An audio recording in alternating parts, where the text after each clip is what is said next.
June 11వ తారీఖు బుధవారం రోజున మేషరాశి వారి జీవితంలో జరగకూడనిది ఒకటి జరుగుతుంది. చాలా జాగ్రత్తగా ఉండండి.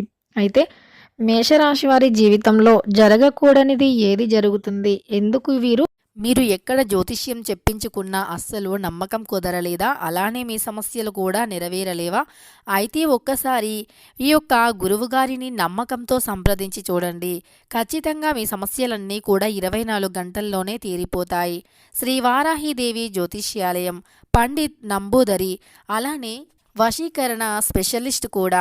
విద్యా, ఉద్యోగం, వ్యాపారం, పెళ్లి, ప్రేమించి మోసపోవటం, ఆరోగ్యం, నాగదోషం, సంతానం, భార్యాభర్తల మధ్య గొడవలు, అత్తాకోడళ్ల మధ్య గొడవలు, స్త్రీ పురుషుల వశీకరణం, ధనం నిలకడగా లేకపోవటం, రాజకీయం, వామచార దోషం, ఇలాంటి మీ యొక్క ఎటువంటి సమస్యలైనా 24 గంటల్లో పరిష్కారం లభించును. వీరి యొక్క సెల్ నెంబర్ వచ్చేసి 9043637512. మీకు ఎటువంటి సమస్యలు ఉన్నా కేరళ నుంచి నేరుగా పరిష్కారం చెప్పబడును. ఒక్కసారి నమ్మకంతో గురువుగారిని సంప్రదించండి. జాగ్రత్తగా ఉండాలి అనేటటువంటి అంశాలను ఇప్పుడు తెలుసుకుందాం. ఇక వీడియోలోకి వెళితే గనక మేషరాశిలో జన్మించిన వ్యక్తులు, అంటే మేషరాశి అనేది రాశి చక్రంలో మొట్టమొదటి రాశి. అశ్విని నక్షత్రం 1, 2, 3, 4 పాదాలు, భరణి నక్షత్రం 1, 2, 3, 4 పాదాలు, కృత్తిక నక్షత్రం 1వ పాదంలో జన్మించిన వ్యక్తులని మేషరాశి వారిగా పరిగణిస్తూ ఉంటారు. ఈ రాశ్యాధిపతి వచ్చేసి కుజుడు. ఇక మేషరాశి వారు చాలా పట్టుదలతో పనులను పూర్తి చేస్తారు.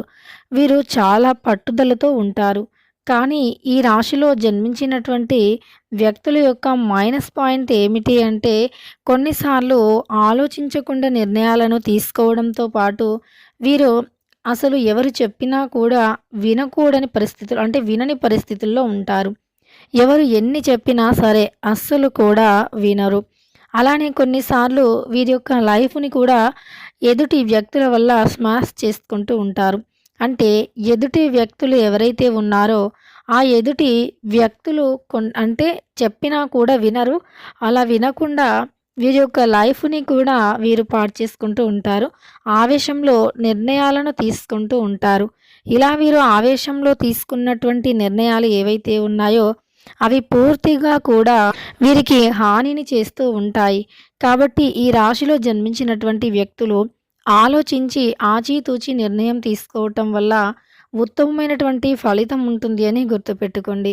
మంచి ఫలితాన్ని పొంది మంచి జీవితాన్ని మీరు గడపాలి అనుకుంటే గనక తప్పకుండా మీరు ఆలోచించి నిర్ణయాలు తీసుకోవలసి ఉంటుంది. ఆచితూచి ఆలోచించి నిర్ణయాలు తీసుకోవటం వల్ల ఉత్తమమైనటువంటి ఫలితాన్ని పొందుతారు. ఇక ఈ రాశిలో జన్మించినటువంటి వ్యక్తులు ఈ సమయంలో వీరికి ఉన్నటువంటి తెలివితేటలతో మంచి నాలెడ్జ్తో ఉన్నతమైనటువంటి స్థాయికి ఎదుగుతూ ఉంటారు. ఇక అలానే ఈ యొక్క మేషరాశిలో జన్మించిన వ్యక్తులు ఎదుటి వ్యక్తుల మాటలు విని మీ జీవితంని మీరు కొంచెం కూడా పాడు చేసుకోవద్దు. అంటే మీరు చేసేది రైటా రాంగా అనేటటువంటిది మీ మనస్సాక్షికి వదిలేయాలి. ఎదుటి వ్యక్తులు ఏం చెబుతున్నారు అంటే, ముఖ్యంగా ఈ రాశిలో జన్మించినటువంటి వ్యక్తులు మంచి చెబితే వినరు, కానీ చెడు చెబితే తొందరగా వింటూ ఉంటారు. దానివల్ల వీరికి ఇక ఈ రాశిలో జన్మించినటువంటి వ్యక్తులకి ఏ విధమైనటువంటి గోచారం అయితే ఉంది అని చెప్పుకోవచ్చు. ఇక వీరు చాలా జాగ్రత్తగా ఉంటేనే మంచి ఫలితాలను పొందుతారు. అలానే చాలా జాగ్రత్తగా ఉండి మంచి చెడు ఏది అనేటటువంటి అవగాహన మీకు ఉండాలి. ఒకవేళ మీకు మంచి చెడు తెలుసుకునే అవగాహన లేకపోతే, మీకు ఎవరైతే మంచి చెడు అని అంటే మంచి చేయాలి అనుకుంటున్నారో అలాంటి వ్యక్తులు, అలానే లేదంటే అనుభవం ఉన్నటువంటి వ్యక్తుల యొక్క సలహాల సూచనల మేరకి మీరు నడుచుకోవాలి. అప్పుడు మీకు చాలా బాగుంటుంది. ఇక తెలుసుకున్నారు కదా మేషరాశి వ్యక్తులకి ఎలా ఉంటుంది ఏంటి అని. వీడియో నచ్చితే లైక్ చేయడం మర్చిపోకండి. ఇలాంటి ఎన్నో వీడియోస్ కోసం ఛానల్ని తప్పకుండా సబ్స్క్రైబ్ చేసుకోండి.